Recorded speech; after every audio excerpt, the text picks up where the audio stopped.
আসসালামু আলাইকুম। আজকে আমরা চেওয়া মাছ রান্না করব। আজকে বাজার থেকে চেওয়া মাছ আনা হয়েছে। আমরা এই মাছকে চেওয়া মাছ বা পেপদি মাছ বলি। আপনারা কী মাছ বলেন অবশ্যই কমেন্ট করে জানাবেন।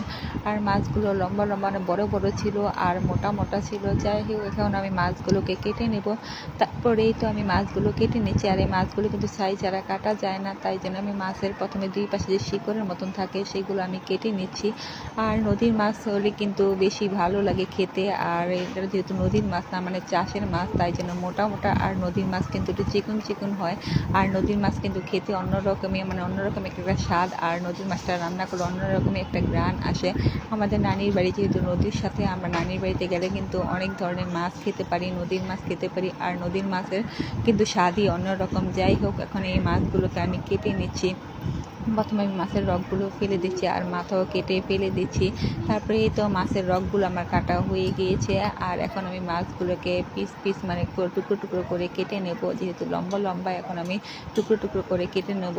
আর এই মাছের রগগুলো আমি ফেলে দিয়েছি। তারপরে এই তো মাছগুলোকে আমি টুকরো টুকরো করে নিচ্ছি। আর এই মাছের মাথা কিন্তু অনেকে কিন্তু এই যে তেলে ভেজে তারপরে পেঁয়াজ রসুন কাঁচামরিচ দিয়ে কিন্তু ভর্তা করে খায়, পাটায় বেটে। আমরা খাই না, কিন্তু অনেকেই পাটায় বেটে এই মাছের মাথাও কিন্তু ভর্তা করেই খায়। যাই হোক, এখন আমি মাছগুলো টুকরো টুকরো করে নিয়েছি। আর আমি কিন্তু আলহামদুলিল্লাহ সব মাছই কাটতে পারি, বড় থেকে ছোট সব ধরনের মাছই আমি কাটতে পারি। আর বিয়ের আগে কিন্তু আমি কোনো মাছই কাটতে পারতাম না। বিয়ের পরে কিন্তু আমি মাছ কাটা শিখেছি আর সব ধরনের মাছই আমি কাটতে পারি, তাই জন্য আমি সবসময় মাছ কাটি। আর আমার যা মাছগুলো সুন্দর করে ধুয়ে দেয়। আর এখানে মাছগুলো সুন্দর করে কাটা হয়ে গেছে, আমি সুন্দর করে টুকরো টুকরো টুকরো করে নিয়েছি। আর এখন আমার যা মাছগুলোকে খুব সুন্দর করে ধুয়ে দেবে। আর এই মাছগুলো আজকে আলু দিয়ে রান্না করা হবে, তাই জন্য আমি এখানে আলু নিয়েছি। এখন আমি আলুগুলোকে কেটে নেব। আর এখন আমি আলুগুলো কেটে নিচ্ছি, একদম লম্বা লম্বা করে আলুগুলো কেটে নেব।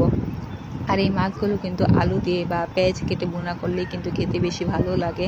আর অন্যান্য তরকারি দিয়ে রান্না করলে কিন্তু বেশি একটা ভালো লাগে না খেতে। আর মাছগুলো যেহেতু অনেকগুলো, তাই জন্য আজকে অর্ধেক রান্না করা হবে আলু দিয়ে, পরে আরেক দিন অর্ধেক মাছ রান্না করা হবে পেঁয়াজ কেটে।